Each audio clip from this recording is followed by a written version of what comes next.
TVS মার্কেটসে সবাইকে স্বাগতম। দর্শক, লাভ লোকসানের মাঝখানেই শেয়ার বাজারে আমরা দিন পার করছি। আজকে আমাদের আমন্ত্রিত অতিথি হয়ে এসছেন আপনাদের সবার প্রিয় শান্তা অ্যাসেট ম্যানেজমেন্টের সিইও জনাব এমরান হাসান। তিনি আজকে আমাদেরকে পার্সোনাল ফাইন্যান্স নিয়ে বলবেন, বর্তমান বাজার পরিস্থিতি নিয়ে বলবেন। আরেকটি প্রশ্ন আমরা তার কাছে রাখবো, সেটি হচ্ছে যে বড় বিনিয়োগকারীরা, পেশাদার বিনিয়োগকারীরা, তারাও কি আমাদের মতো লোকসান করেন কিনা। ইমরান ভাই, স্বাগতম। ধন্যবাদ বাবু ভাই। ইমরান ভাই, এই যে বাজারে এখন আপনার একদিকে লাভ হচ্ছে, আবার পরের দিন লোকসান হয়ে যাচ্ছে, সো নেটটা আসলে ধরে রাখা খুব কঠিন হয়ে পড়ছে। তো পরিস্থিতিটা আসলে হঠাৎই মনে হচ্ছে যে একটু বিয়ারিশ হয়ে গেছে আর কি, বা ভলাটাইল হয়ে গেছে। যে কেন এমনটা হচ্ছে যদি একটু বলেন। আসলে আমরা তো এখন ফ্লোর প্রাইসের মধ্যে থেকে আছি অনেকদিন ধরেই। আই থিঙ্ক গত বছর সেপ্টেম্বর থেকে, সম্ভবত অগস্ট সেপ্টেম্বর থেকে ফ্লোর প্রাইসটা প্রায় এক বছরের মতো হতে চলছে। এই পিরিয়ডটাতে তো আমরা দেখেছি যে বাজারে যা মুভমেন্ট হয়েছে ব্লু চিপ বা লার্জ কোম্পানিগুলোতে খুবই কম ছিল। রিসেন্ট টাইমে কিছু লার্জ ফ্লোরে আটকে ছিল, ফ্লোরে আটকে ছিল। তো কোনো লিকুইডিটি যা ছিল এগুলো বাইরেই ছিল, যেগুলো মেনলি মিড ক্যাপ বা একটু স্মল ক্যাপ কোম্পানিগুলো। তো স্মল ক্যাপ কোম্পানিতে আসলে লক্ষ্য করবেন যে যখন এটা রিটার্ন দেয়, খুব ফাস্ট রিটার্ন দেয়, ফাস্ট মুভ করে, হঠাৎ করে দাম বেড়ে যায়। যেহেতু এটার লিকুইডিটি কম থাকে, অল্প কিছু বায়ার চলে আসলে তখন চাইলেই দামটা বাড়াতে পারে, বা ইচ্ছাকৃত অনিচ্ছাকৃতভাবে একটু ডিমান্ড ক্রিয়েট হলে সাপ্লাই ডিমান্ড মিসম্যাচ হয়ে যায়, দাম বেড়ে যায়। একইভাবে দাম পড়ার সময় খুব তাড়াতাড়ি পড়ে যায়। তো আমাদের রিসেন্ট টাইমে দেখবেন যে এরকম বেশ কিছু ক্ষুদ্র বা এরকম মাঝারি সাইজের কোম্পানি যেগুলোতে খুব ম্যাসিভ রিটার্ন ছিল বাজারে, 25-30 টাকা থেকে প্রায় 50 টাকা উঠে গেছে 1-1.5 মাসে। রাইট, আবার সেই দামে চলেও এসছে। রাইট। তো বেশ কয়েকটা কোম্পানি ছিল যে 50%-এর বেশি রিটার্ন, মানে ইভেন অ্যাভাব 100% রিটার্ন ছিল অল্প সময়ের মধ্যে, 1 মাস, 2 মাস, 3 মাস পিরিয়ডে। তো স্বভাবতই যখন ওইটা নিয়ে একটা সময় যে প্রফিট টেকিং বলি, অথবা মার্কেটের মধ্যে কোনো কারণে অনেক ইভেন্টের সংখ্যায় দেখা যায় অনেক সময় প্যানিক ক্রিয়েট হয়, যেরকম কিছু হতে যাচ্ছে বা একটা গুজব ছড়ায়, সেই সময় দেখা যায় এই কোম্পানিগুলোতে তখন যেহেতু অনেক প্রফিট থাকে অনেকেরই এবং অনেক টাকা দাম বেড়ে আসছে, তখন তারা খুব অ্যাগ্রেসিভলি আবার যারা ইনভেস্টর সেল করতে থাকে। তো ওই সেলটা আবার যখন হয়, এটা একইভাবে যেহেতু মাঝারি বা ছোট কোম্পানি, বাই করার সময়ও সাপ্লাই ডিমান্ড মিসম্যাচ হয়ে যায়, দাম বেড়ে যায় হঠাৎ করে। সেল করার সময় সেম জিনিসটা হয়, কিছু সেল আসলে দেখা যায় যদি এরকম বায়ার না থাকে খুব তাড়াতাড়ি দামও পড়ে যায়। তখন আমরা দেখেছি দামটাও বামে হল্টেড থাকে, রাইট রাইট। তো এই জিনিসটা যখন হচ্ছে বারবার, বা রিসেন্ট টাইমে যেটা হয়েছে, তো এটা আবার যখন একদিন 2 দিন হওয়ার পর দেখা যায় তখন আরো লোক প্যানিকড হয়ে যায়, যেটা তাহলে আরো একটা ভয় কাজ করে সবার মধ্যে, যে কিছু কিছু শেয়ার দেখা যায় দাম পড়তে পড়তে ফ্লোর প্রাইসের কাছে চলে আসে। তখন অনেকে মনে করে যে এটা যদি আবার ফ্লোর প্রাইসে আটকে যায়, তাহলে আমি তো লস তো দূরের কথা, আমি তো টাকাই কবে ফেরত পাই ঠিক নাই, ফ্লোর প্রাইসে যেতে এটা লিকুইডিটি থাকবে না। তখনও দেখা যায় প্যানিক, অনেকে আরো অ্যাগ্রেসিভলি সেল করতে থাকে। তো এরকম কিছু ইভেন্ট আসলে রিসেন্টলি কয়েকটা হয়েছে যে আপনার ফ্লোরের খুব কাছাকাছি চলে এসছে, সবাই ভয় পাচ্ছিল যে আপনার যে ফ্লোরে যদি আবার পড়ে যায়, কিন্তু দেখা গেছে যে কেউ না কেউ সেটা আবার প্রচুর কিনে দাম আবার টার্ন অ্যারাউন্ড করেছে। Right right. কিন্তু এই ভয়টার কারণে যেটা হয়, তখন কিন্তু অনেক সেলও চলে আসে, যে আবার যদি ফ্লোরে চলে যায়, এখন কেউ হয়তো ইনভেস্টমেন্ট করতে যাচ্ছে, আমার হঠাৎ টাকা দরকার হতে পারে, এটা ফ্লোরে চলে গেলে আমার টাকাটা আটকে যাবে, তো আমি এখন যে টাকায় পাই বের হয়ে যায়। তো সবকিছু মিলাই এই পরিস্থিতিতে দেখা যায় মানে যে ভলাটিলিটিটা বাজারে, এটা এরকম অল্প কিছু শেয়ারের মধ্যেই হচ্ছে, কারণ এখনো মেজরিটি শেয়ারই ফ্লোর প্রাইসে আটকে আছে, যেটাতে কোনো ট্রেড হচ্ছে না। বাকি যেগুলোতে ট্রেড হচ্ছে সেটা যেহেতু বেশিরভাগ একটু মিড সাইজ বা স্মল সাইজ কোম্পানি, এই কারণে দেখা যাচ্ছে আপনার এই ভলাটিলিটিটা হাই। যারা এগুলো ট্রেড করে তাদের জন্য অপরচুনিটি অলসো। আবার আরেকদিকে দেখা যাচ্ছে যে ওই যে ভলাটিলিটির কারণে টাকা পয়সার হিসাব ধরে রাখা কঠিন হয়ে পড়ছে। আমরা এই আলোচনায় পরে আবার ফিরে আসছি। আমরা রিসেন্টলি দেখলাম যে আপনার অনেকগুলো অ্যাওয়ারনেস প্রোগ্রাম করছেন বিভিন্ন কর্পোরেট গ্রুপে, তারপরে হচ্ছে বিভিন্ন শিক্ষা প্রতিষ্ঠানে, যে সেখানে আসলে আপনারা কি কমিউনিকেট করছেন এবং কেন করছেন? হ্যাঁ, এটাতে আমরা খুব ভালো সাড়া পাচ্ছি। আমরা অনেকগুলো ইউনিভার্সিটি এবং কর্পোরেট হাউসে, বিভিন্ন সাইজের big corporate house, medium corporate house, আমরা যেরকম ক্যাম্পেইন বা অ্যাওয়ারনেস প্রোগ্রামগুলো কন্ডাক্ট করছি। এটার মেইন টার্গেটটা থাকে আসলে পার্সোনাল ফিনান্স নিয়ে, যে আমাদের এখানে মানে আমরা যে জিনিসগুলো মেনলি কনভে করি, আমরা এটা টাকা টক্স বাই শান্তা এই প্রোগ্রামের আন্ডারে করে থাকছি।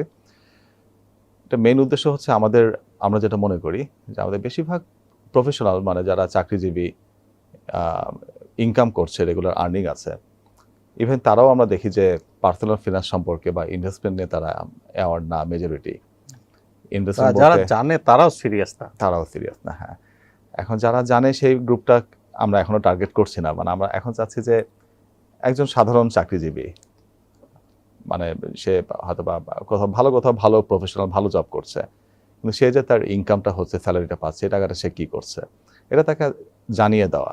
যে মোস্টলি আমরা যেটা লক্ষ্য করি, দেখতে পাই যে এই আমাদের মেজর গ্রুপটাই যেটা করে, তারা ব্যাংকে এফডিআর করে, সেভিংস অ্যাকাউন্টে রাখে। কিছু অনেকে আছে যে সঞ্চয়পত্র কেনে, বিশেষ করে ট্যাক্স রিবেটটা চিন্তা করে, রিটার্নও ভালো। আর বিনিয়োগ বলতে ম্যাক্সিমাম হচ্ছে জমি কেনা। তো এর বাইরে তাদের দেখলাম যে খুব একটা আইডিয়া নাই। তো তারা যে বিনিয়োগগুলো করছে সেগুলোকে আমি খারাপ বা রং বলবো না, বাট এটা হচ্ছে একটা খুব সিঙ্গেল স্ট্রিমে কাজ করছে। এখানে আরো অনেকগুলো যে স্কোপ আছে, অপরচুনিটি আছে, লিমিটেড অপরচুনিটি, এবং এখানে তার সঞ্চয়পত্র 11-12%ই থাকবে। হ্যাঁ, কমারও সুযোগ নেই, বাড়ারও সুযোগ নেই। আফটার ট্যাক্স 10%-এর মতো চলে আসে। হ্যাঁ, আবার লিমিটও আছে এখানে। যারা একটু 50 লাখ টাকা বা 60 লাখ টাকা বেশি ইনভেস্ট হয়ে যায়, তখন শেয়ার করতেও পারে না সেখানে। তো মেন কথা হচ্ছে অ্যাসেট ডাইভার্সিফিকেশন বা ক্লাসিফিকেশন, মানে অ্যালোকেশন তো সবার দরকার। এটা কোনো সিঙ্গেল অ্যাসেট টাইপের ইয়েতে থাকা উচিত না। হয়তোবা কারো অ্যালোকেশনটা এক একজনের এক এক রকম হবে, তার নিড বুঝে, কিন্তু এটা খুবই ইম্পর্টেন্ট তাকে ওয়েলটা ম্যাক্সিমাইজ করার জন্য। তো আমরা তাদেরকে অ্যাসেট ক্লাসগুলো চেনানোর চেষ্টা করি। এবং তার আগে হচ্ছে আমাদের সোসাইটিটা বা কালচারটা দেখবেন আসলে খুব মানে আমরা এক্সপেন্স করতে পছন্দ করি। খরচে? হ্যাঁ, খরচে। যে আমরা আগে খরচ করব, দরকার হলে পরে টাকা দিব, টাকা না থাকলেও খরচ করব। ক্রেডিট কার্ড আছে, ইভেন আমাদের পার্সোনাল লোন দেওয়া বা এই ধরনের টেন্ডেন্সিটা অনেক বেশি। কিস্তিতে কিনবো, বাট মনে করে আচ্ছা 1 বছর ধরে পেমেন্ট করব। তো হুট করে আমরা কিন্তু একটা পারচেস করে ফেলি। দেখা যাচ্ছে যার যত টাকা সে স্যালারি পায় তার থেকে বেশি দাম দিয়ে সে মোবাইলও কিনে ফেলে। হ্যাঁ, যাতে 3 বছর ইএমআই আছে, দিতে থাকবো। কিন্তু সে যে 3 বছরের জন্য একটা এস্টেস কিনলো, তার ইনকাম লেভেল চিন্তা করে, এটা সে হয়তো চিন্তা করে না। হয়তো তার পরবর্তীতে 3 বছর এটার জন্য তার একটা এস্টেস চায়। বাট আমাদের সোসাইটিটা কিন্তু এই টাইপের। অথচ পার্শ্ববর্তী দেশ, আপনি ভারতে দেখবেন, ওরা কিন্তু খুব বেশি সেভিংস ওরিয়েন্টেড। মানে তারা সেভিংসটার ইম্পর্টেন্সটা খুবই বোঝে। আমরা এটা নিয়ে অনেক সময় হাসাহাসি করি, অনেক রকম মন্তব্য করি, বাট আমি হয়তো এটাকে এক্সট্রিম ওরকম সাপোর্ট অনেক সময় করি না, যে আমি খুব খারাপভাবে থেকে হলো সেভ করবো বা আমার সেভ করতে হবে। যে টাকা উড়ানো যেটাকে আমরা বলি, এটা করা যাবে না। এবং এটা দেখবেন যে ইন্ডিয়াতে আমাদের তুলনায় যারা প্রফেশনালস বা মধ্য বয়সে দেখা যায় যে সে নিজে ফ্ল্যাটে থাকছে, তার একটা ইএমআই নিয়ে হলেও একটা যে সুজুকি মারুতি গাড়িতে চড়ছে, হ্যাঁ, মানে মেট্রোতে চড়ছে, উইকেন্ডে তার ফ্যামিলি নিয়ে গাড়ি নিয়ে বের হচ্ছে, they buy potential for better life. Right. Personal finance ম্যানেজমেন্টে বলবো যে তারা অনেক এগিয়ে আছে আমাদের থেকে, ওখানকার মানে যারা সিটিজেন। তো আমাদের মেন টার্গেটটা, এটা একটা বড় একটা মেসেজ থাকে যে সেভিংসের ইম্পর্টেন্সটা কি। আমরা যেটা আসলে সবসময় আমাদের যেভাবে প্র্যাকটিসটা হয়, যে আমার ইনকাম থেকে খরচ হবে, খরচটা হয়ে যাওয়ার পর যে টাকাটা বেঁচে থাকবে এটা আমরা সেভিংস করব। বাট অ্যাকচুয়ালি যেটা মাইন্ডসেটটা হওয়া উচিত, যে আমি ইনকাম থেকে আগে সেভিংস করব, তারপর আমি খরচ করবো যেটুকু বাদ থাকে সেটা দিয়ে। দুইটার মধ্যে কিন্তু একটা বিগ ডিফারেন্স আছে। প্রথমটাতে করলে যেটা হয়, আমি ইনকাম হয়তো বা কারো 50,000 টাকা বেতন, সে কোনো মাসে খরচ করলো 50,000, কোনো মাসে 48,000। তো সেভ কখনো হচ্ছে, কখনো হচ্ছে না। অথচ সে যদি উল্টাটা করতো, আমার ইনকাম 50,000 টাকা, আমি শুরুতেই 5,000 টাকা ইনকাম চেঞ্জ করে আসলে কিছু জমানো যায় না। আমরা এক সময় 10 ইয়ার মোর দেন 10 ইয়ার্স তো আমরা আমাদের চাকরি জীবনে হয়ে গেল, রাইট, হয় না, আসলে হয় না। কারণ আমরা তো যে পরে ইয়ে করতে যাই, তো যখন টাকা থেকে যায় খরচ করে ফেলি, উল্টা আমরা কার্ড ইউজ করি, অনেকভাবে খরচ করে ফেলি। তাতে শুরুতে যদি একটা টাকা আলাদা করে ফেলেন, যে আমি 50,000 টাকা বেতন, আমি আমার ইনকামের 10% আমি শুরুতেই সরাই ফেলবো, এবং এই টাকাটা আপনি তখন যদি সেভ করেন, মানে প্রথমত সেভের কথাই বলি, এটা বেটার দেন কিছু না করা। তাহলে এটা কিন্তু উইথ টাইম, এভরি মান্থ হতে থাকলে, এটা 20 বছর 30 বছর পর দেখা যাবে একটা ম্যাসিভ অ্যামাউন্ট। হ্যাঁ, এবং এটা এখন গায়ে লাগবে না, তখন এটা মনে হবে একটা বড় একটা সেফটি অ্যান্ড সিকিউরিটি। তো এই সেভিংসের ইম্পর্টেন্সটা আমরা মেনলি আমাদের অডিয়েন্স যারা, তাদেরকে আমরা বোঝানোর চেষ্টা করি। এবং যেহেতু সেভিংস থেকে ট্র্যাডিশনাল সেভিংস আপনার ইনফ্লেশনকে সবসময় বিট দিতে পারে না, এটা খুবই পেইনফুল আবার অন্যদিকে। হ্যাঁ, আমি তার অল্টারনেটিভ হিসেবে আমাদের ক্যাপিটাল মার্কেটকে খুব প্রমোট করার মতো জিনিস। রাইট। তো আমি এখানে সেভিংসটা তো মানে প্রথম জিনিস তো তার যদি সেভিংস না হয় সে তো ইনভেস্টও করতে পারবে না। তো একদম কিছু না করার থেকে সে যদি সেভিংস করে ফেলেও রাখে তাও ইভেন বেটার, মানে একদম কিছু না থাকার থেকে। হ্যাঁ, তাও তার কিছু আছে, তাহলে তো কিছুই থাকতো না। আর দ্বিতীয়ত সেভিংসটা যে এনাফ না, এরপর তাদেরকে জানানো যে এই সেভিংসটা দিয়ে আপনি আমাদের যেরকম ইনফ্লেশন রেট, এই ইনফ্লেশন রেট আপনি নর্মালি ব্যাংকে টাকা রেখে এটা বিট করতে পারবেন না। তার ওয়েলথ ডে বাই ডে আসলে এখন মনে হচ্ছে অনেক ভালো একটা ওয়েলথ আছে, বাট এটার পারচেসিং পাওয়ার কমতে থাকবে, ওটা পাওয়ারটা কমতে থাকবে। তো এই জন্য ইনভেস্টমেন্টের ইম্পর্টেন্সটা, ওই ইনভেস্টমেন্ট বলতে আমরা যে শুধু ক্যাপিটাল মার্কেট নিয়ে তাদেরকে অ্যাওয়ার্ড করি তা না। ক্যাপিটাল মার্কেট একটা অ্যাসেট ক্লাস, বাট আমরা fixed income securities, government treasury বা মানি মার্কেটে যে এফডিআর যেটা সবাই করে থাকে, ওইখানেও যে অনেক কিছু দেখার বিষয় আছে। অনেকে মনে করে যে ব্যাংকে এফডিআর করা মানে সেফ, বাট আসলে তো সব ব্যাংকে এটা করা সেফ না। হ্যাঁ, এবং ওটা ফিনান্সিয়াল হেলথ নিয়ে তারা এটা খুব কীভাবে কুইক গাইডলাইন দিয়ে তারা বের করতে পারবে, এনবিএফআই কি সেফ কিনা, তারপর রিয়েল এস্টেটের সুবিধা অসুবিধা কি। যে আমাদের মনে করে ইনভেস্টমেন্ট মানে রিয়েল এস্টেটের থেকে বেস্ট ইনভেস্টমেন্ট আর হয় না, এবং ফ্ল্যাট কেনা বাড়ি কেনা এগুলোকে আসলেই ইনভেস্টমেন্ট হিসেবে সেফ মানে মেক সেন্স করে, অ্যাকচুয়ালি কিন্তু করে না। আপনি যদি ফ্ল্যাট এবং গাড়িটা দেখা যায় একটা ডিপ্রিসিয়েটিং অ্যাসেট, এবং এটার হচ্ছে যেহেতু দামও কমছে, আবার এটার পেছনে আপনার খরচও হতে থাকছে, এটা অ্যাকচুয়ালি আপনার থেকে ক্যাশ বের করে নিচ্ছে, এটা আপনার ওয়েলথ জেনারেট করতেছে না। সো অ্যাকাউন্টিং টার্মে এটা একটা অ্যাসেট, বাট পার্সোনাল ফিনান্সের টার্মে আমরা এটাকে বলি একটা লায়াবিলিটি। একইভাবে একটা ফ্ল্যাটে আপনি যখন কেউ কিনছে, ওই ফ্ল্যাটটা যদি সে কিনে থাকে তখন সে মনে করতেছে আমার একটা বড় অ্যাচিভমেন্ট, মেন্টাল স্যাটিসফ্যাকশন। বাট ওই ফ্ল্যাটটা হয়তো সে যদি ভাড়া থাকতো, তাহলে দেখা যেত ওই ফ্ল্যাটের যে দাম তার 3% হয়তো ভাড়া ইয়ারলি। হ্যাঁ, তো ওটা কিন্তু মেক সেন্স করে। অর্থাৎ সে যদি ফ্ল্যাটটা কিনে ভাড়া দেয়, সে যদি 3% রিটার্ন পায়, এটা আসলে তার জন্য মিনিংফুল কোনো ইনভেস্টমেন্ট হচ্ছে না। বাট হয়তো একটা কমার্শিয়াল স্পেস হলে সেটা মিনিংফুল হবে। তো এই জন্য বলি যে ফ্ল্যাট কেনা বা গাড়ি কেনা মানে যেটা বিগ বা খুব ভালো একটা ওয়েলথ ক্রিয়েশন, তা আসলে না। তো এই জিনিসগুলো নিয়ে তাদের একটা জাস্ট একটা আই ওপেনার টাইপের। তারপর আমরা মিউচুয়াল ফান্ডেও একটা আইডিয়া দিই, ওটা আমাদের প্রোডাক্ট, ব্রোকার যে ডিরেক্টলি ট্রেডেড করার আইডিয়া দিই। সব কিছু নিয়ে তাদেরকে একটা অ্যাওয়ার্ড করা, যে যারা ইন্টারেস্টেড ফিল হয় তারা যাতে আরও ফার্দার এক্সপ্লোর করতে পারে, এবং রিস্কগুলো বোঝানো। আমার মনে হয় যে এটা খুব মানে অনেকেই অনেক উপকৃত হচ্ছে, এবং আমরা খুব ভালো ফিডব্যাক পাচ্ছি আমাদের অডিয়েন্সদের থেকে। রেসপন্স ভালো, যে আপনার যে পরবর্তীতে আবার তারা কোয়েরি করে। হ্যাঁ, খুবই ভালো রেসপন্স, খুবই ভালো।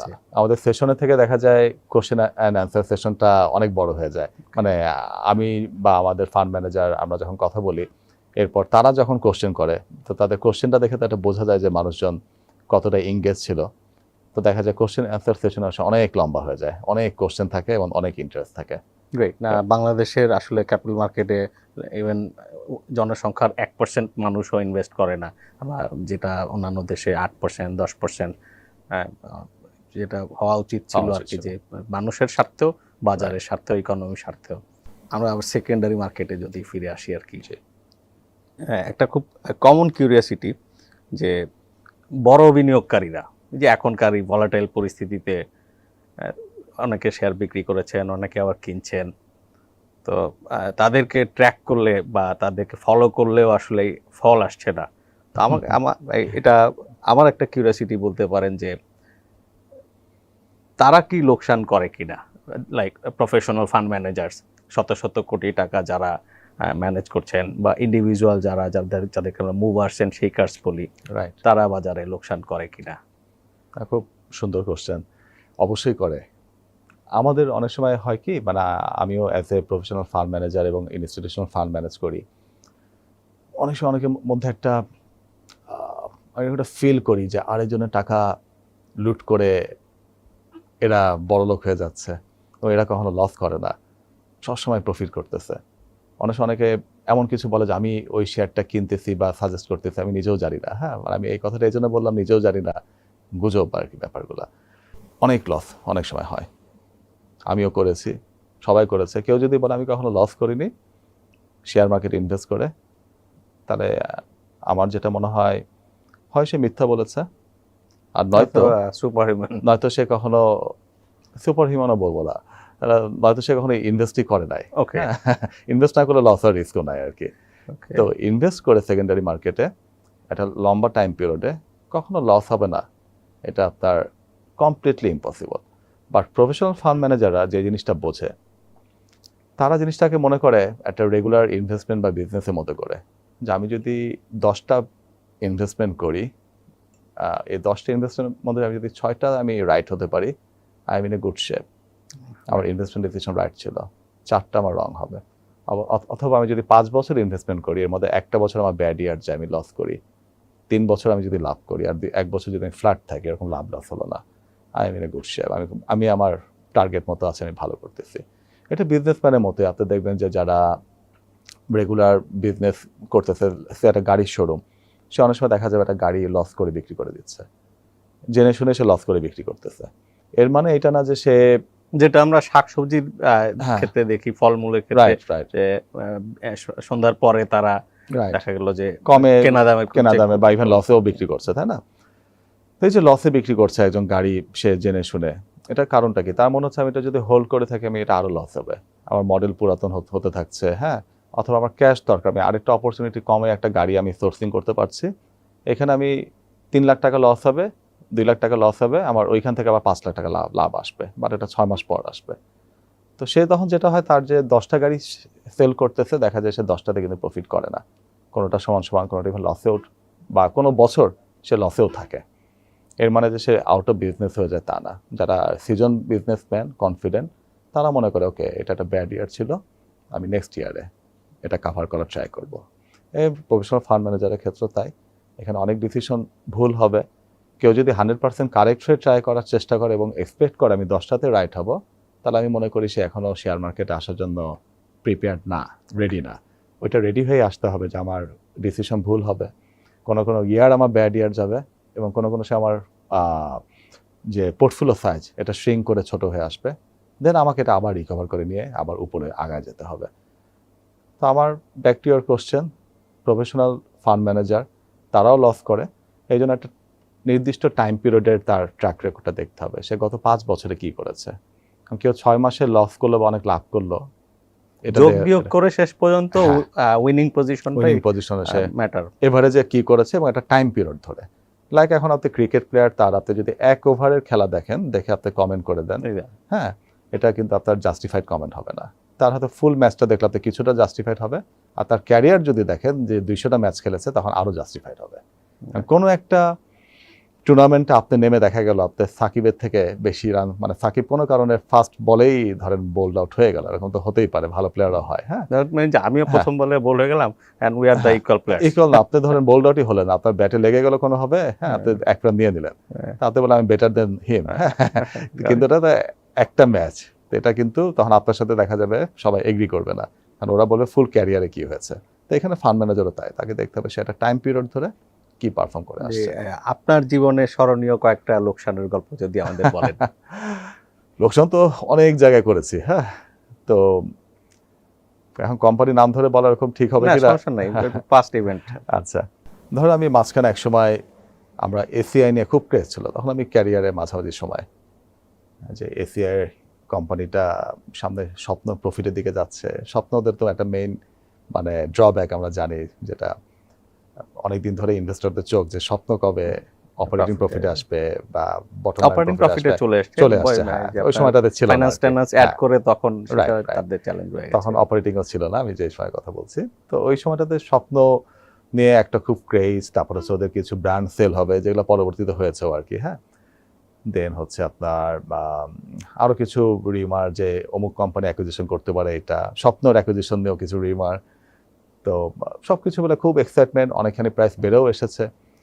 তো তখন ওই এক্সাইটমেন্ট থেকে, এবং এটা তো কংগ্লোমারেট, এটার আন্ডারে এতগুলো কোম্পানি, আপনার মানে ভ্যালুয়েশন করা খুব difficult and complicated, inter company loan transaction অনেক কিছু আপনাকে মানে ইয়ে করতে হবে।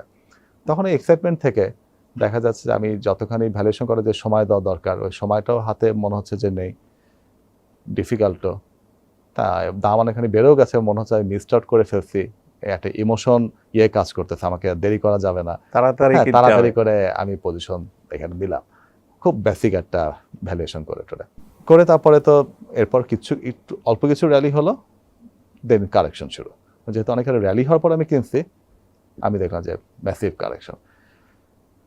তারপর পরবর্তীতে একটা মানে আমার যখন এটা মোটামুটি 7-8% লসের দিকে চলে গেল, আমার কাছে মনে হচ্ছে একটা মানে মেবি আমি রং ছিলাম। কত হ্যাঁ। সালের ঘটনা এটা? আই গেস 2014 দিকে হবে। হ্যাঁ, এক্স্যাক্টলি আমার মনে নেই। 700 টাকার মতো প্রাইস হ্যাঁ, উঠেছিল। হ্যাঁ, হ্যাঁ। তারপর আমি মানে মোটামুটি 7-8% লস, সেল করতে হতে আরো 2-1% লস হয়ে গেল, যেহেতু মোটামুটি ভলিউমে ছিল। এই লস নিয়ে তারপর এক্সিট নিয়ে দিলাম। 10% ও না, হ্যাঁ, 10% ও ভেরি না। অ্যাকসেপ্টেবল, হ্যাঁ। That's like a professional. হ্যাঁ, হ্যাঁ। তো এখানেই মানে দেখেন আমার এই যে লস টেকিংটা, এটাও তখন কিছুটা মানে ম্যাচুরিটি আসছিল দেখে হয়তো লসটা নিতে পেরেছি, নাহলে আমি ওয়েট করতাম আরো বা এভারেজ ডাউন করতে থাকতাম। হ্যাঁ, তো রিসেন্ট যে আমাদের এই করোনা এর মধ্যে কোনো এক্সাম্পল যদি বলতে পারেন। কোভিডের মধ্যে আসলে আমাদের ওই ট্রানজ্যাকশনটা খুব খারাপ, মানে খুব বেশি আসলে হয়নি। কোভিডের মধ্যে যেটা হচ্ছে এটা পজিটিভ সাইডে হয়েছে। পজিটিভ সাইডে এই কারণে যে প্রথমে যখন কোভিডের সময় মার্কেটে ম্যাসিভ কারেকশন হলো মার্চ মাসে, মার্কেট বন্ধ হওয়ার আগে, সেই সময়টা তো আমরা মোটামুটি ইনভেস্টেড ছিলাম। তখন আমাদের ধারণা ছিল না যে মিউচুয়াল ফান্ডকে তো সেটা থাকতেই থাকতে হয়, বাই রেগুলেশনও থাকতে হয়, এবং সত্যি বলতে আমরা বুঝিও না যে হঠাৎ করে কোভিডের এত খারাপ সিচুয়েশন হবে তখন। আপনি তখন লক্ষ্য করবে তখন যে মার্কেটে কারেকশনটা হয়, খুব অল্প সময় কারেকশনটা হয়, 5-7 দিনের মধ্যে, মানে প্রতিদিন আর কি একদম এক্সট্রিম কারেকশন হচ্ছিল। ফেব্রুয়ারি শেষ থেকে মার্চের হ্যাঁ, মার্চের ফার্স্ট উইক পর্যন্ত আর কি। হ্যাঁ, মোটামুটি 7-8 দিন ট্রেডিং ডে হবে, খুব ম্যাসিভ কারেকশন। তো আমাদের আমাদের থাকতে হবে ইনভেস্টেড, দ্বিতীয়ত আমরা এরকম হঠাৎ করে এত কারেকশন হবে আমরা বুঝিও নাই।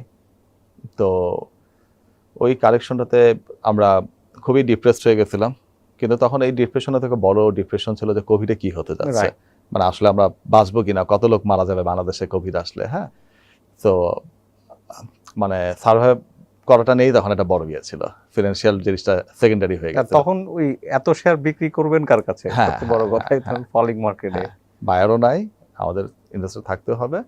তো এখানে আমরা বেশ ডিপ্রেসড হয়ে গেছিলাম, বাট তারপরই দেখেন যে ওই বছরই কিন্তু আমরা সবচেয়ে হাইয়েস্ট রিটার্ন জেনারেট করতে পারছি সেম ইয়ারে। যে বছরটাতে সবাই বলছে যে পৃথিবী ধ্বংস হয়ে যাচ্ছে, শেয়ার মার্কেট তো শেষ, এটা তার কোনোদিন কিছু হবে না, সেই বছরে। এবং অনেকে আমাদের ইনভেস্টর তখন ওই যে অনেক কারেকশন হলো এর মধ্যে ইয়ে করে ফেললো, টাকা তুলে ফেললো ম্যাসিভ লস নিয়ে। কিন্তু যারা ওয়েট করলো তারা 6 মাসের মধ্যেই তারা মোটামুটি এভারেজে সবাই 25-30% প্লাস রিটার্ন বের করে পেল। এই যে টার্ন অ্যারাউন্ডটা, এটার জন্য আপনি কোনটাকে ধন্যবাদ দেন বেশি, যে একটা ফ্লোর প্রাইস দিয়ে থামানোর চেষ্টা হয়েছিল এটাকে, নাকি যে আমরা কোভিড সার্ভাইভ করতে যাচ্ছি এন্ড একটা যে ultra loose monetary policy globally and also locally, কোনটাকে আপনি ধন্যবাদ দেন? টার্ন অ্যারাউন্ডে আমি ধন্যবাদের থেকে যেটা মনে করি, মানে মার্কেটে যেটা হয়, মার্কেটে সবসময় ওভার রিয়াকশন হয়, ভালো কিছুতে খারাপ কিছুতেও। যখন এই কোভিডের ওই জিনিসটা আসলো, তো তখন হলো কি, মানে ওটা একটা ওভার রিয়াকশন, কিছুই হয়নি, বাট একটা ফিয়ার, একটা প্যানিক। যে শেয়ারটার দাম ধরেন আপনার হওয়া উচিত ছিল কারেকশন হয়ে, কথার কথা আমি যদি বলি 500 টাকা, সেটাই ওভার রিয়াকশন থেকে হয়ে গেল 300 টাকা। তো এটা জাস্ট একটা আনসার্টিনিটি থেকে একটা প্যানিক, মার্কেট সবসময় এইভাবেই নর্মালি রিয়াক্ট করে। তো ওভার রিয়াক্টটা যখন করলো, আমরা কিন্তু এই সময়টাতে অপরচুনিটি নিয়েছি, মানে এটা আমাদের জন্য গুড ইয়ার ছিল। এই ফ্লোর প্রাইসটা যখন থাকলো, এবং আমি দেখলাম যে তখন ফ্লোর প্রাইসটা অনেক নিচের ফ্লোর প্রাইস ছিল, এখনো মতো না। হ্যাঁ, এটাতে খেয়াল আছে এখনকারটা তো আপনার যে অলমোস্ট যে 8-9 ইয়ার্স এর হাই যে লেভেল, সেখানে তখন তো ফ্লোর প্রাইসটা অনেক নিচের ফ্লোর প্রাইস ছিল। তো এখানে অনেক স্টক ছিল, খুবই চিপ স্টক ছিল, অলরেডি চিপ ছিল। এবং তার মধ্যে ফ্লোর প্রাইস থেকে তখন অনেকে প্যানিক ইনভেস্টর বা যাদের ফান্ড খুব দরকার, ওরা তখন 10% ডিসকাউন্টে যেটা কেনা যায় ব্লকে অফার করতে থাকলো। এই সময়টা আমরা হেভিলি এক্সপোজার নিলাম, এক্সপোজার বাড়ালাম, যেটুকু ক্যাশ ছিল সব ব্লু চিপ কোম্পানিগুলোতে। তখন আমাদের মানে মেইন রিটার্ন জেনারেট করা মেইন রিজন ছিল এটা। তো আমার এরপর মানে মে, জুন, জুলাই ওই সময়টা আমার মার্কেট যখন ওপেন হলো, তখন আমরা এই ফ্লোর প্রাইসকে ডিসকাউন্টে বায়ার খুঁজতে থাকলাম, এবং অনেক বায়ারই সেলার খুঁজতে থাকলাম, অনেক সেলারই তখন দেখলাম খুব চেষ্টা করছে সেল করার জন্য। তো আমি ধন্যবাদ জানাই এই জিনিসটাকে, যে তখন আসলে আমরা খুব কম প্রাইসে অনেক শেয়ার সোর্সিং করতে পারছিলাম, এবং মার্কেটে ওভার রিয়াকশন হয়েছিল। But at the same time এটা আমি মনে করি মার্কেটের নেচার, এবং ভালো কিছু হতে গেলেও দেখবেন আপনার ওভার রিয়াকশন হচ্ছে। কোনো কোম্পানি হয়তো বলছে আমি অমুক জায়গায় একটা ফ্যাক্টরি খুলবো, ওটাতে সবার খুব ইন্টারেস্ট আছে, বা আমি এই একটা প্রোডাক্ট আমি এক্সপোর্ট শুরু করব, হ্যাঁ, অমুক দেশে, এটাতে দেখা গেলো দাম বেড়ে গেছে আপনার 30%-40%। আপনি যখন একটু ডিপ অ্যানালাইসিস করবেন দেখবেন যে ওই এক্সপোর্ট থেকে সে যেই ভলিউমে করবে তার হাতে প্রফিট বাড়বে 5%, কিন্তু দাম বেড়ে গেছে 30%। এবং ওই 5% বাড়বে এটা যে অনেক হাই গ্রোয়িং তাও না, ওরকমই থাকবে, এটা নাথিং সিগনিফিকেন্ট। কিন্তু যে এখানে ওভার রিয়াকশন হচ্ছে, মালিকানা চেঞ্জ হচ্ছে, দেখবেন দাম বেড়ে গেছে 50%।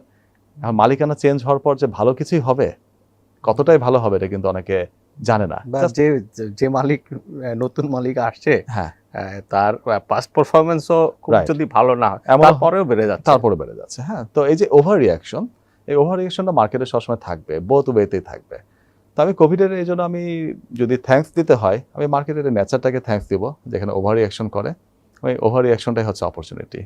ওকে, না মার্কেট ওভার রিয়াকশন তার যে সমস্ত মানুষের যে কালেকটিভ যে সাইকোলজিক্যাল রেসপন্স, এগুলো আমাদের জন্য অপরচুনিটি ক্রিয়েট করে আর অলসো রিস্ক ক্রিয়েট করে যদি আমরা ভুল ট্রেডটা নেই। রাইট। এখন বর্তমান যে বাজার পরিস্থিতি, ব্লু চিপ ইনভেস্টমেন্ট আমরা কিছু শেয়ার দেখছি উঠে আসছে ফ্লোর থেকে, খুব জি। মুভ করছে না খুব বেশি, বাট আপনি কিভাবে মূল্যায়ন করবেন? এটা ভালো সাইন, মানে আমার অবশ্যই ভালো সাইন, কারণ এগুলা উঠে না আসলে বাজারে লিকুইডিটি আসবে না প্রপারভাবে। এখানে একটা বড় ফান্ড আটকে আছে এবং বাজারে মানে একদম ম্যাচ লেভেলে মানুষজন আগ্রহী হবে না। এপ্রিল পর্যন্ত কিন্তু আসলে যতগুলো ব্লু চিপ কোম্পানি ছিল সব ফ্লোরে ছিল, কোনো লিকুইডিটি ছিল না। এপ্রিল থেকে আপনি দেখেন কিছু টার্ন অ্যারাউন্ড করছে। এপ্রিল মাসে হেডেলবার্গ, রেকিট বেনকেজার ফ্লোর থেকে উঠে আসলো, কিছু লিকুইডিটি পাওয়া গেল। মে মাসে লাফার্জকে আমরা দেখলাম ফ্লোর থেকে উঠে আসছে। তারপর জুলাইতে আমরা দেখলাম এসকার ফার্মা ফ্লোর থেকে উঠে আসলো। অগস্টে এই মাসেই কিছুদিন অল্প দিনের ব্যাপার ম্যারিকোকে আমরা দেখলাম ফ্লোর থেকে উঠে আসলো। এই যে ব্লু চিপ কোম্পানিগুলো ফ্লোর থেকে উঠে আসলো, ইন্টারেস্টিং, প্রত্যেকটাই আপনার আর্নিংস এন্ড ফান্ডামেন্টালস এর সাথে আপনার যে অ্যালাইনমেন্টে আস্তে আস্তে ডিমান্ডটা ক্রিয়েট হয়েছে। এক্স্যাক্টলি, মানে আমি এই কথাটাই মানে নেক্সট বলতে যাচ্ছিলাম, যে কটাই উঠে আসছে ফ্লোর থেকে এই সবগুলোরই দেখা আছে যায় যে একটা আর্নিং স্টোরি আছে। কারণ ওরা হয়তোবা ওই একটা প্রাইসে ফ্লোরে ছিল, মেজরিটি ইনভেস্টর মনে করছে এই প্রাইসটা থেকে আরো আমি নিচে পেলে আমার জন্য এটা জাস্টিফাইড প্রাইস হবে, যেন বায়ার ছিল না, সেলার বেশি ছিল। অনেকে ব্লকে আপনার 10% নিচেও 5% কমে বেচেছে, কেউ কিনেছে। তারপরে দেখা যেত কিনতে চেতনা না, মানে এগুলো একটা বায়ার খুঁজতে হচ্ছিল, বায়ার খুঁজতে হচ্ছিল। তো বায়ার ওইভাবে এই প্রাইসে ইন্টারেস্টেড ছিল না। বাট ওই কোম্পানির আর্নিংটা যখন বেড়ে যায় তখন এই প্রাইসটা আর এক্সপেন্সিভ মনে হচ্ছে না, তখন মনে হচ্ছে এটা গুড ইনভেস্টমেন্ট। তো তখন আবার এখানে দেখা যাচ্ছে ন্যাচারালি বায়ার তৈরি হচ্ছে, অথবা কোনো ফান্ডামেন্টাল স্টোরি চেঞ্জ, সেটা তো মনে হচ্ছে যে না এই প্রাইসটা গুড প্রাইস। তা আমার কাছে অপরচুনিটি এটা মনে হয় যে এরকম 5-6টা স্টক গত 4-5 মাসের মধ্যে ফ্লোর থেকে ব্লু চিপ স্টক বের হয়ে আসছে।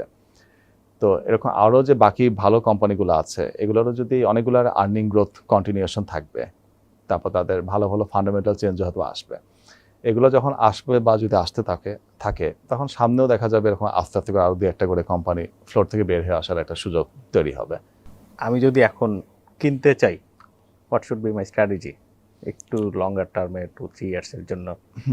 লঙ্গার টার্মে কিনতে হলে এখন আমি যদি একদম মানে কমন ভয় যেটা আবার যদি ফ্লোরে চলে আসে, আবার যদি আমার ব্লকে কমে বেচতে হয়। রাইট, মানে একটা তো কিনতে চাচ্ছিলাম, আমি যদি বিনিয়োগ করতে চাই এবং ফান্ডামেন্টাল এর উপর বেস করে ইনভেস্ট করতে চাই, লং টার্মের জন্য করতে চাই, তখন আমার মনে হয় যে যেটা আপনি ইকোনমি বলেন বা মার্কেট বলেন, এটা আসলে কখনো কেউ ওইভাবে ফোরকাস্ট করতে পারে না। এখন এত বেশি ভ্যারিয়েবল, মানে আপনি যত নতুন মার্কেট ফলো করা শুরু করবেন আপনি তত কনফিডেন্ট মনে হবে যে আমি এটা ফোরকাস্ট করতে পারি, এটা করা যায়।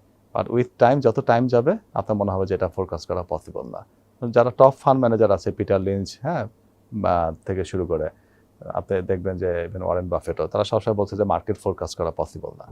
হ্যাঁ, আমরা একটা ধারণা নিতে পারি, অ্যাজাম্পশন নিতে পারি, বাট তারা তাদের ঠিক কাজটা করে যায়, they rather instead of forecasting the market. হ্যাঁ।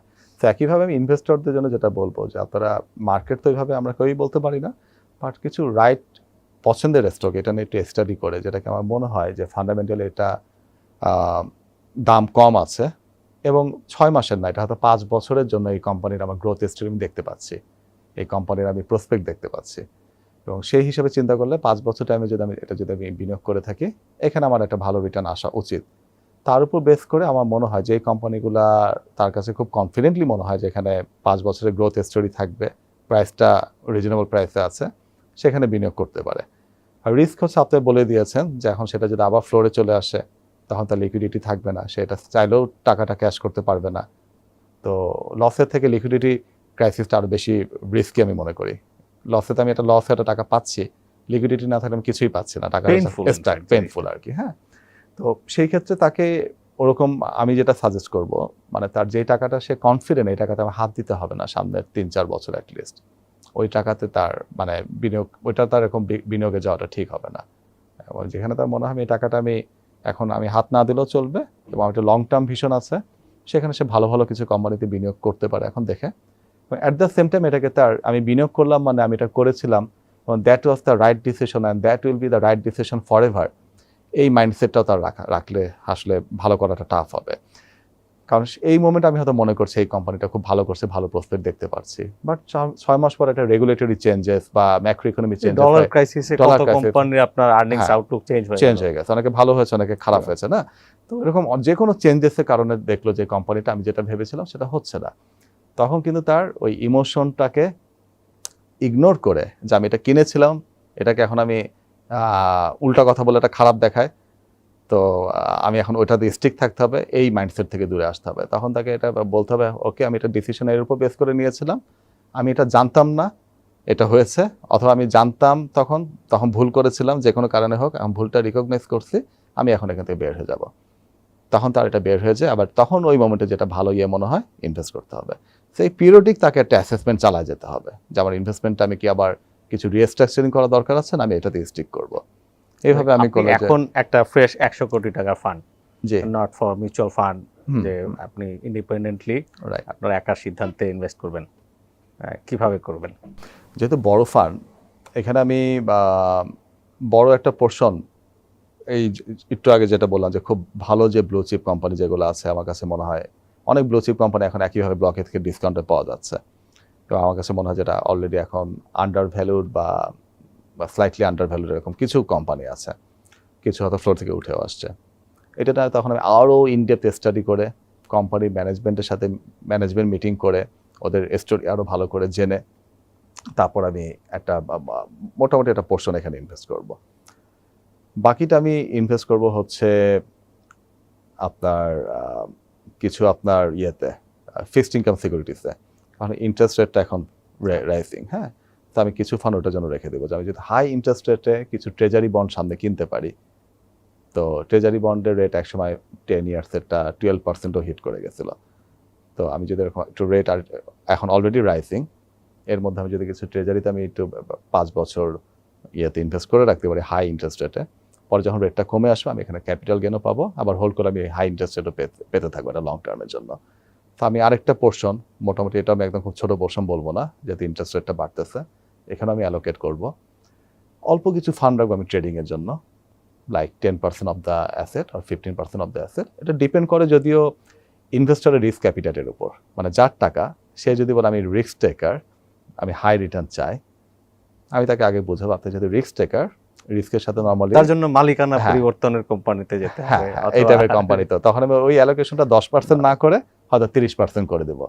তো এখানে আমি কিছু ট্রেন্ডি স্টক বা যেখানে একটু সুইং ট্রেড করার সুযোগ আছে, রেঞ্জ বন্ড ট্রেড হচ্ছে, অথবা ট্রেন্ড আছে স্ট্রং, কিন্তু অত মানে এটা আমি বলবো যে ফান্ডামেন্টাল বেস কোম্পানি না, ট্যাকটিক্যাল ইভেন্ট বেস এবং হচ্ছে আপনার ট্রেন্ডের উপর টেকনিক্যাল অ্যানালিসিস বেস, তখন আমি ওরকম কিছু জন্য আমি ওই অ্যালোকেশনটা রাখবো। বাট ওটা আমি কখনো মানে ম্যাসিভ সাজেস্ট করি না, হয়তো 10 to 30% পর্যন্ত হতে পারে, কারণ এগুলোতে রিস্কটা অনেক হাই থাকে। তা আমি মনে করি এরকম। আরেকটা প্রশ্ন, যেমন এটা আমাদের এক দর্শকের সাজেশন ছিল যে গত 3-4 মাস বা 5 মাসে আপনার লাস্ট 6 মান্থসে যদি আমরা ধরি, কোনো কোম্পানি আপনার ওয়াচ লিস্টে নতুন করে ঢুকেছে কিনা, কোম্পানি ওয়াচ লিস্টে ঢুকেছে কিনা, যেটা হয়তো আগে আপনি খুব একটা দেখছিলেন না? আসলে ফান্ডামেন্টাল কোম্পানির আমরা যেটাকে বলি যে স্টক ইউনিভার্স বলি, একটা হচ্ছে আমার পোর্টফোলিও, যে পোর্টফোলিওতে আমি এই কোম্পানিগুলো আমি অলরেডি ইনভেস্টেড, একটা হচ্ছে আমি ফলো করি যে কোম্পানিগুলো। তো ফলো করা কোম্পানিগুলো দেখা যায় আমরা যারা প্রফেশনাল ফান্ড ম্যানেজার নরমালি 30 থেকে 40টার মতোই হয়, এবং এটা রিসেন্ট টাইমে আসলে আমাদের এরকম চোখে পড়ে নাই যে যেটা আমরা ইউনিভার্সে নিয়ে আসবো করার মতো। ট্যাকটিক্যালি আমরা অনেক স্টক চোখে পড়ে, বা ট্যাকটিক্যাল তো এটা আসলে মানে সাস্টেনেবল মার্কেট সিচুয়েশনের উপরে। হ্যাঁ, কারণ আপনি দেখেন আসলে গত 1-2 বছরের মধ্যে তো লার্জ কোনো আইপিও হয়নি। মানে আমরা তো একটা মোটামুটি সাইজেবল না হলে আমরা কোম্পানিগুলো ইউনিভার্সে নিয়ে আসি না, যারা ইনস্টিটিউশনাল ইনভেস্টর। তো ওই সাইজের আসলে আইপিও কিন্তু রিসেন্ট টাইমে হয়নি কোনো। এই জন্য আসার সুযোগটা হয়নি, বা কোনো কোম্পানি যেরকম টার্ন অ্যারাউন্ড হয়েছে রিসেন্ট টাইমে বড় কোম্পানির, ইউনিভার্সে আমাদের অলরেডি ছিল এগুলা। বছরের আর 4টি মাস আছে, কেমন যাবে? ওই একটু আগে যেটা বললাম যে মার্কেট তো ফোরকাস্ট করা যায় না। বাট আপনি হ্যাঁ। একটা ফোরকাস্ট করেছিলেন 1 বছর আগে যে মার্কেটটা আসলে একটা রেঞ্জ বাউন্ড কন্ডিশনের মধ্যেই থাকবে। আপনি এবং আপনাদের ইন্ডাস্ট্রি আরো কয়েকজন প্রফেশনাল একই ফোরকাস্ট করেছিলেন। Exactly market is doing that. এই বাড়তে গিয়েও আবার পড়ে যাচ্ছে সেল প্রেসারে, রাইট বা প্রফিট বুকিং এ আবার পড়তে গিয়ে আবার, so it's a range bound condition. Right right হ্যাঁ, ঠিক আছে, এটা মিলে মানে আমি এটাই বলেছিলাম, এটা হয়েছে মানে ফরচুনেটলি, লাকিলি। তো আমার মনে হয় যে সামনে 4 মাসও একই রকম থাকার সম্ভাবনাটাই বেশি, একই রকম থাকার সম্ভাবনাটাই বেশি। তবে ভালো দিক যেটা হতে পারে যে যেটা একটু আগে আমি বললাম যে কিছু ব্লু চিপ কোম্পানি আস্তে আস্তে করে আর্নিং ভালো হচ্ছে, আসতেছে, বা গ্রোথ স্টোরি থাকতেছে, এগুলো আবার ফ্লোর থেকে বের হয়ে কিছু র্যালি দিচ্ছে। তো সেটার একটা সুযোগ তৈরি হতে পারে আমার কাছে মনে হয় সামনে। আরও কিছু কোম্পানি হয়তো বা তাদের আর্নিং বা ইয়ে দিয়ে ফান্ডামেন্টাল কোনো পজিটিভ চেঞ্জেস দিয়ে মার্কেট একটা র্যালি সুযোগ তৈরি করতে পারে, সেটারই আছে। আর আবার তাছাড়া মনে হয় যেরকম মিড ক্যাপ স্টকগুলোতেই একটা ভলাটিলিটি থাকবে, আপস অ্যান্ড ডাউন থাকবে, এখানে রিটার্নও হবে, আবার একই সাথে লসও থাকবে, বাট এই জিনিসটা মনে হয় কন্টিনিউশন থাকবে। সো লস হচ্ছে যারা বাই হাই সেল হাই ওটাকে বেশি চেজ করবে রাইট তাদের জন্য। Right right you suggest buy low and sell high, হ্যাঁ যেটা হ্যাঁ। আপনার কমলে কেনা এবং বাড়লে প্রফিট বুক হ্যাঁ, করা, হ্যাঁ। That is safer. রাইট, মানে এটা তো আসলে মূলত trading skill rather than investment. তো এই ট্রেডিং স্কিলটাতে এক একজন ট্রেডারের স্টাইল এক এক রকম, মানে সে তার স্টাইলে যদি এই ডিসিপ্লিনটা ফলো করে, এবং এটাতে অনেকে ট্রেন্ড ফলো করে ইনভেস্ট করতে চায়, অনেকে সুইং ট্রেড করতে চায়, রেঞ্জ বাউন্ড ট্রেড করতে চায়, অনেকে খুব সিম্পল টেকনোলজি, মুভিং এভারেজ বা টেকনিক্যাল ইন্ডিকেটরগুলো ফলো করে, অনেকে আবার নিউজ ড্রিভেন, ইভেন্ট ড্রিভেন এগুলো থাকে। তো সে যেটাতেই হোক, আমার মনে হয় যে সবার ডিসিপ্লিন থাকাটা খুব ইম্পর্টেন্ট।